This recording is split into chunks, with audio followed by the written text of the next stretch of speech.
I'm going to go over the 4-directional shading technique. The purpose of the 4 directions is to fill up all those little fibers we looked at of the paper with graphite. It's the only way to get a true idea of what the exact value you will achieve when you use a certain amount of pressure of the graphite on the paper. So the 4 directions, you should have already seen a photo of those in the assignment. We're going to go in a diagonal direction once, and then an opposite diagonal. We'll go vertical, and we'll go horizontal. You want to fill up the box in each of those directions every time.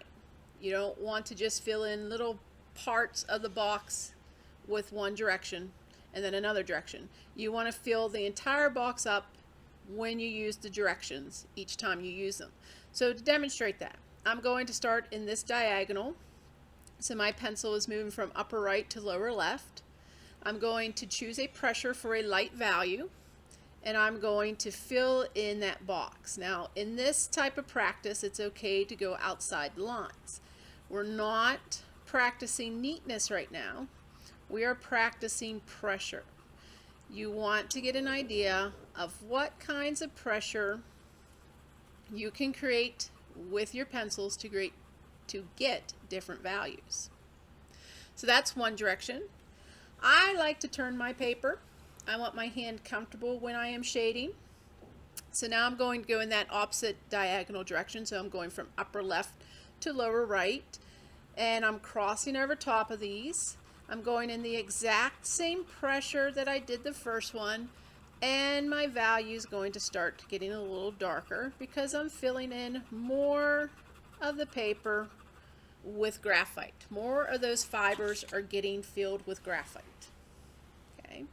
I'm going to move horizontally, so I'm moving my pencil point left to right. Again, same amount of pressure. You'll notice it slightly darkens again because I am filling up more of those fibers with the graphite. And then finally my last direction, which is the vertical, moving my pencil top to bottom. Again, I turn my paper so my hand is comfortable. Same amount of pressure, and you'll notice it will once again darken in value. Okay. So I'm going to move on to the medium. So I'm going to increase my pressure now. Again, I'm going to start with one directional. I'm choosing my diagonal first. I do try to keep an even pressure, and I try to keep my strokes as close together as possible so there's not too much white gap. I'm going to go in the opposite direction using the opposite diagonal. Again, same amount of pressure as the first swipe, but I'm filling in more of those fibers so it will get darker. I'm going to move in my horizontal. Again, same amount of pressure as the first 2 swipes. It's just I'm filling in more of the paper with graphite. And my last direction, vertical, top to bottom movement.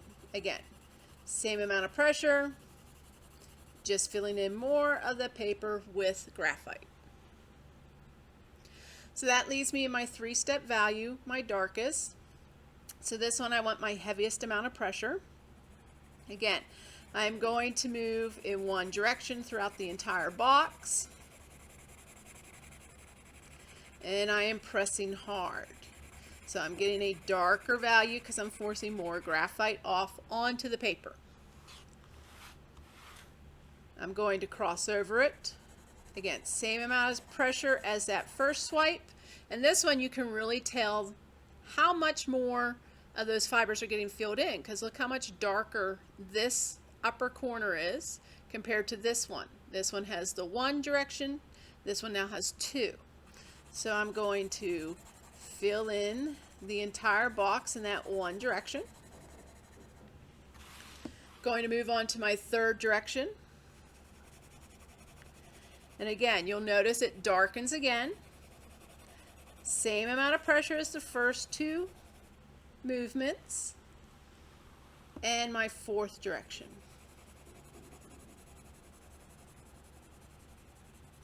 And look how much darker it ended up being. So that's why we use the 4-directional technique. We want to fill the fibers of the paper with graphite so we get an understanding of how pressure can create different values. So what you're going to do next is you're going to go on and you're going to create a 5-step value scale. So a very light, a medium, a dark, and then in between your light and medium, you want a medium light, and in between your medium and dark, you want a medium dark.